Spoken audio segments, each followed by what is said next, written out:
Hi everybody, this is part two of my interview with Kirk Brackmann that I really enjoyed doing. I really enjoyed talking with him about all things hats and Indiana Jones. And I'm a firm believer in his products, just like I'm a firm believer in the Cobra Federation 4 and the Vintage Harrison. You just can't go wrong with either of these three. And I'm such a believer that he's agreed to let me do a $50 off coupon for one of his hats to a lucky subscriber. So if you want to get in the running for that, be a subscriber and comment skull on this video here. Check out his Instagram at Broken Skull Hat Company, and check out his Facebook on Kirk Brackmann on Facebook. And he also has a YouTube channel also under Kirk Brackmann. So check all that out. And April 23rd, we'll do a drawing for the $50 off of one of his handmade hats, and you will not be disappointed, believe me. But it was a great interview. I really enjoyed it. I want to do it again because he's a lot of fun to talk with. All right, well, here's part two, and until I see you again, have a wonderful week and God bless. I know that materials fluctuate and all that kind of stuff, and but I will say this, that you have got very competitive pricing. I just do want to let people know that. Well, thanks. Yeah. I try to, and also I try to, keep in mind, like, there are like brands and names that, are associated to cost for like other hats and stuff. And I want to have, I want to try to keep my prices accessible to people to get a custom made hat. But also, since I'm not, I do it on the side and I don't have like a stock inventory. Generally, at least as of right now, I'd love to revisit this in 10 years and say the opposite. But a lot of times I order the materials for the hat per customer. So if I had like a big inventory and didn't have to worry about various shippings and stuff, I could probably bring it down a little bit. But I had one guy reach out one time and ask me what made my hats better than some of the others he'd seen for lower prices that were factory hats. And I just had to be forthcoming and say, I can't say that it's any better or worse. All I can say is that it's like the difference is coming that it's custom, and that, the sky's the limit with what we can do creating something as a collaboration together. Right. And as opposed to something that would be less expensive from a factory. And I've told like several people who can't quite afford a custom hat that if they get, let's say like an Cobra Federation 4, that's, it's not cheap, but it's not crazy expensive, relatively speaking. And I've even walked them through the steps of shaping it exactly how they want. Like, hey, if you can't quite afford a custom hat, but you want a darn good one, jump on those Cobras and I'll walk you through shaping it. So that way, not only do you get a really good hat that's going to last you a while, but you can feel a little bit of ownership over it, shaping it and stuff. It creates an even more personal connection to your hat than I feel naturally comes with wearing a hat. Because hats can be very personal, monumental things if you let them. Yeah, and this is a one-of-a-kind hat. You're making one-of-a-kind hats that are made specifically for a person. This particular person. When I got this, I was like, well, this is exactly what we talked about. This is my hat. And I've got Fed 4s, and I've got an Vintage Harrison, and I do, the quality of this, I think, is better. And still competitive pricing with the custom-made, handmade market. And it's fun because, it's like hats have always been such a thing I'm so passionate about my whole life. And I've always gotten this rush and this thrill and this excitement out of, either receiving a new hat or, getting a hat where you put it on and you're like, this is my hat. This is the one. And so I've had that experience personally. So to be able to provide that for someone like yourself, it means the world. Even if that was the only hat I ever made, that would be enough. That's awesome. And see, and I've always liked hats too. I grew up, my parents used to watch old movies like Jimmy Stewart and Cary Grant and Spencer Tracy. They used to watch all those. So I grew up watching all those. So mainly that's where my love of hats came from. Now, I know the story about where you initially got started with hats, but you want to tell anybody else about why it's called Broken Skull Hat Company? So I guess it's kind of two parts. the first part being when I was 6 years old, I tripped at recess and did a header into a pole. And at the bottom of the pole, there were bolts that stuck out about 2 inches, and they were about 6 inches off the ground. So I tripped and did a header into one of those, and it fractured my skull and severed all the muscle tissue in my forehead, caused an air bubble in front of my brain. I bet you freaked your parents out doing that. It was weird. It was one of those things, like, I just kind of went numb, and because I don't know, I guess your brain, I know they do like brain surgeries with people conscious because you don't really feel anything. Yeah. So I just went numb, and I remember, like, it was a long time ago, but I can kind of remember flashes of, being taken to the office and being, taken to the hospital and being rushed into surgery and stuff. Long story short, I survived, and the plastic surgeon who put me back together said that I would need to keep the scar out of direct sunlight for at least a year, if not a couple years. Otherwise it would discolor. And so I always had, like, sunscreen on it and stuff, but they recommended that I always wear hats when I go outside. So I started collecting hats. I had every baseball hat. I had, like bucket hats and cowboy hats, and, in tandem with when I was little, and even to this day, my mom is a seamstress and a costumer. Okay. So when I would see movies, I always paid attention to costumes. And one of my, when I was little, the movies I grew up on were Crocodile Dundee, Zorro, Indiana Jones. So, it's not hard to, try to convince me to wear a hat when all of my heroes are wearing really cool, iconic hats. So, and I remember, I think probably the next couple of years at recess, my best friend had a Dorfman Pacific Indiana Jones hat from Disneyland, and that was the holy grail. I would always ask to wear that hat, and so that's kind of how it got started. And I've just always loved and appreciated them, and I've always had this desire to take my Indy hats with me to places like Hawaii or Mexico. And sure, I was pretty late to the cosplay scene. I didn't go to my first Comic-Con until I think 2016 or 2017. Oh. So I didn't know that was a thing. I would just get costumes, and I'd get really excited for Halloween, and that was pretty much it. So I always looked for excuses and opportunities to wear my hats, just out and about. And then there was a video by Nick Fouquet that really resonated with me, where he was talking about, what makes someone look good in a hat. And he was saying, you could really always look good in a hat. If you are wearing it and you feel awkward or uncomfortable or judged, it's going to look awkward. But if you just feel, confident and cool, you'll look cool. And he said the sexiest thing you could wear with a hat is confidence. So then I just started wearing my Indy hats every day with my normal clothes on my way to work. And then after enough time, I really wanted a nice custom, like, boutique hat. And I had a hatter in mind that I wanted to make it.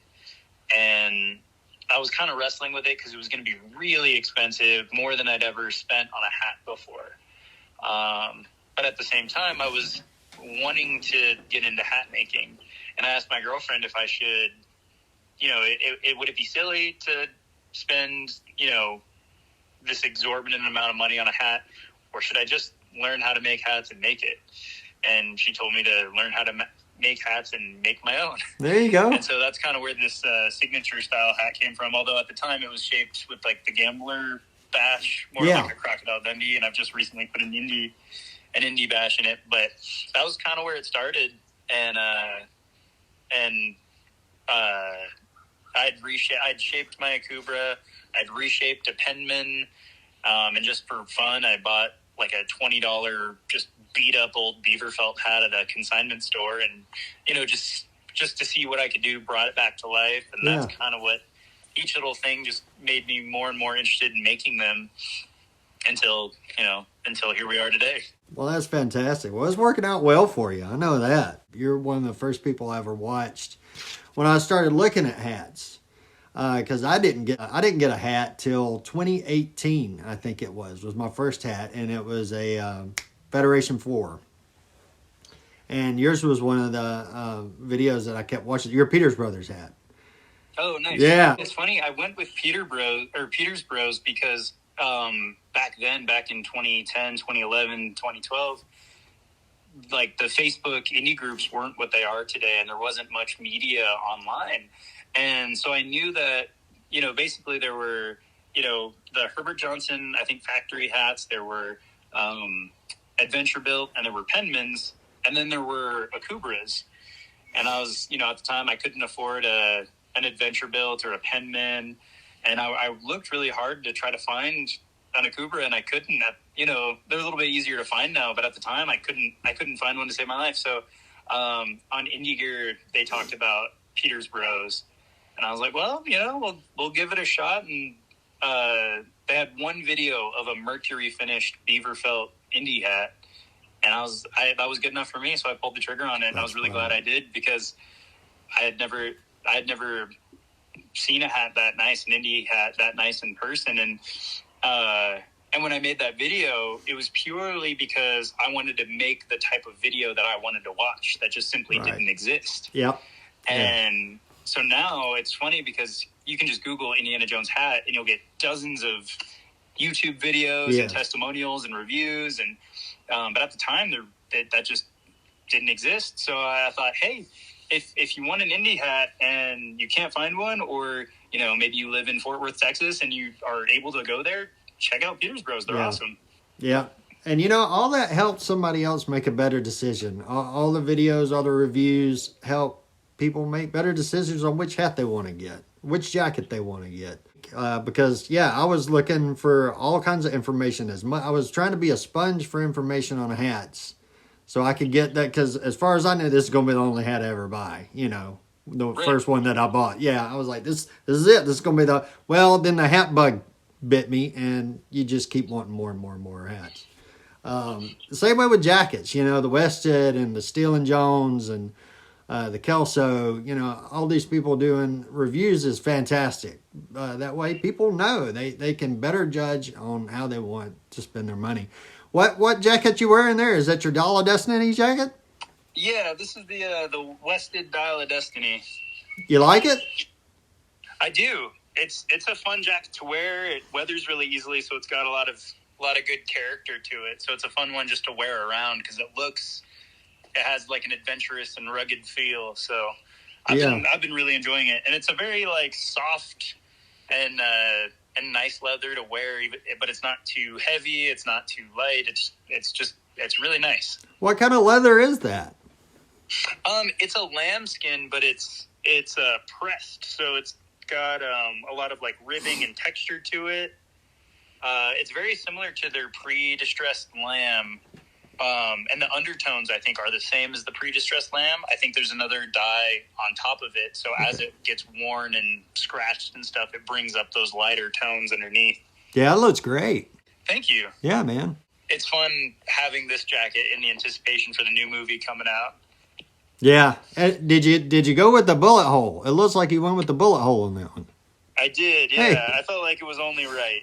Yeah, the thing that I got on this jacket that isn't entirely accurate are the armpit gussets, which my Kelso has armpit gussets, and I just it gives it a little bit more mobility. So does it help out like mine when I raise my arms up? It'll rise up. Does it help with that, or? Yeah, it'll still raise up a little bit. But, okay. The gussets just kind of help give a little bit more mobility. But from what we can tell, the jackets in the actual movie don't have those. But I figured you can barely see them, so. Yeah. I'll sacrifice a little bit of accuracy for function on that. Yeah, I agree. It looks great. Like I went with the extra inside pocket on my Wested. Nice. Yeah, and it helps. I love it. I like a lot of pockets. And especially if you're, doing like a con or something, it's fun. I usually do Temple of Doom, and he doesn't have the pistol, but he has the holster, and the holster is the perfect size for my iPhone. So I just put my phone in the holster, and then if a picture opportunity comes out, I pop the phone out, and it's nice and easy. I don't have to go reaching for it or digging through the bag. It's a very functional costume. It's got pockets galore and and a satchel. You can't really go wrong with it. Yes. And I'm always getting compliments either on my hats or my jackets or sometimes both all at the same time. And then some people will call me out and say, hey, you got an Indiana Jones thing going on. But you know what? People always say that with a smile on their face. Yeah. One of my favorite memories of all time is when I was wearing my Advantage hat at a hot springs here in Steamboat.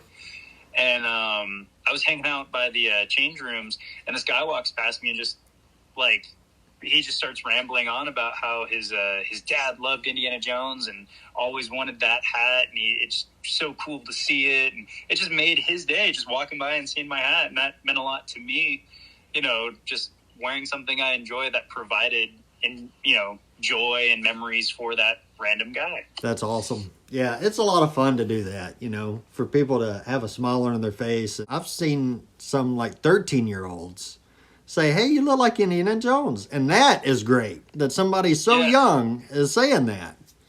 Gotta share with the future generations. Yes, because to me, that's good movies. It's all fun for the whole family.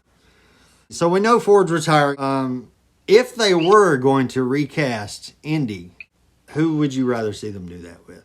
It's tough because to me, like, I know he's not his character, but the character is so tied to him. I would almost rather see something animated, and see it taken in that direction, than, I think Alden Ehrenreich did a really, great and original job playing young Han Solo in the Solo movie, but it just didn't feel the same. And so I think rather than try to make it feel the same with somebody else, if there are more stories to tell, great. But I think, a different medium might be the way to go. Because I just think so much of that character is tied into him, and it's almost one of those things with the original trilogy. Regardless of how someone feels toward Crystal Skull or how this new movie turns out, even if it's just the worst movie we've ever seen, hopefully not, but even if it is, we'll always have that original trilogy. Yeah. Like, that will always be perfect. And so, they can, if they did more and they wanted to cast whomever and it doesn't feel the same, we'll always have those originals. But I think there's also it's also good to think, maybe it's perfect as is, and that can just be a little time capsule, and it doesn't need to be continued. And there's a really great video that I saw like maybe a year ago where it talks about, I think the video is called the Raiders of the Lost Character Arc. And it talks about Indy's evolution over the course of the movies, which is pretty incredible because even though George Lucas always wanted to make 3 movies, they didn't have 3 stories in mind. But Indy in the original trilogy and a little bit in Crystal Skull, he evolves.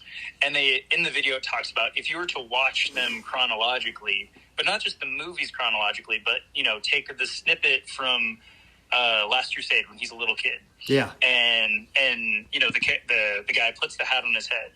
And then, the next thing, and that guy's a grave robber. He's in it for the money. He's in it for the fortune and glory. And he gives Indy the hat. Indy then takes that and runs with it. He bases his entire personality off of this guy. And chronologically, the next time we see him is doing a shady deal in China during Temple of Doom, looking for his fortune and glory. Right. And then over the course of that movie, he learns that maybe these things belong, they belong in a museum, and then he becomes a little bit more noble, but he still has lessons to learn in Raiders. And then everything comes full circle in Last Crusade when he gets the Cross of Coronado, the object that sent him on this life. And when he finally gets it, gives it to Marcus, and it ends up in the museum, the next call to adventure he turns down. The next thing is Donovan asking him, hey, do you want to go looking for this? He's like, oh, you got the wrong Jones. Because his character arc, at least what he thought was his character arc, is done. I don't need this anymore. But then when it's about his dad, that is the one puzzle piece that's missing. Right. And so I love that aspect of it. And that was a really long-winded way of going about saying, if there's more stories to tell and more evolution to the character and things, I'd be open to it. But otherwise, I'm perfect. I'm very content with the perfection that is those original movies. Somebody put out like a trailer, or I forget what it was, but it was an animated thing I did see that. And it was really good. It was really well done. And I would be highly open to something like that. I think I'd be very open to seeing those kind of things, or yeah. almost more than another film or a series or a spinoff. I'd love to, see something animated. And there's this voice actor named AJ Lacasio, and he did the Han Solo voices in the Lego video game movies. And he's so talented, he can do a young Harrison Ford or an old Harrison Ford. If actual Harrison Ford didn't want to do it, you could hire AJ or Anthony Ingruber, who played young Harrison and is suspiciously in the new movie. We don't know exactly how, when, or where, but I didn't know that he's in the new movie. Yeah, I had no idea. In the Get Back scene, people think they see Anthony Ingruber with a big mustache, but I think it's fair to assume that he's doing something similar that he did in The Age of Adeline. Okay. Well, all right, Kirk, I guess I'll let you go, man. I tell you what. This was awesome. Yeah. Thank you for this. This was great. It was a super fun idea. Well, good. I hope that you and I can do this again. And absolutely. I'd like to do it with some more people, too. And I'd like to call it Indy Talk. So if this does come to be one of my things, Indy Talk, you're the first one, the first Indy Talk. Oh, so, yeah. I'm truly honored. Yeah, Thank man. you so much. Like I've told you, I've been watching you for a long time, and I really appreciate what you're doing. You always have an upbeat personality going on, and you're doing great work. And you do Children's Hospital. You do some charity work for that. Is that right? You go visit the kids? Yeah, I'm with a volunteer group. So we do a volunteer group of cosplayers. So we'll go to children's hospitals or various different charity organizations as characters and stuff, and it's fun. And I mostly do Indy, but sometimes I'll do Thor or Jack Sparrow, and it's a good time, and it's a nice way to kind of. Somebody once said, combine 2 or 3 things that you're better than most at into the one thing you're the best in the world at. And I feel strongly that a lot of the cosplayers and people I surround myself with embody that. They're nerds and they're passionate about their cosplay and their things that fulfill them or scratch that itch, but they can also spin it and make it do something positive with it. So yeah, I love doing that. So well, that's fantastic. Are you at a playground right now? I am. It's funny though, because I thought when I was driving over here that it would be a nice park and I could set my phone on a park table. So I'm about 6 feet up in the playground equipment, and the snow is that the slide? At least 5 or 6 feet high. So that's why I'm sitting in playground equipment right now. I promise I don't live in here. I don't live in this tunnel. Well, all right. Well, I'll let you go so you won't freeze to death out there. But I appreciate it. I'd like to do this again with you sometime. It's been my pleasure. Thank you. Hey, man. Well, thank you. Thanks a lot. You have a wonderful day. Thank you. And people always say hats off to you, but since you like hats, for the people in the hat community, I like to say hats on to you, sir. All right. Awesome. Well, thanks, Kirk. Absolutely. Take care, brother. You too.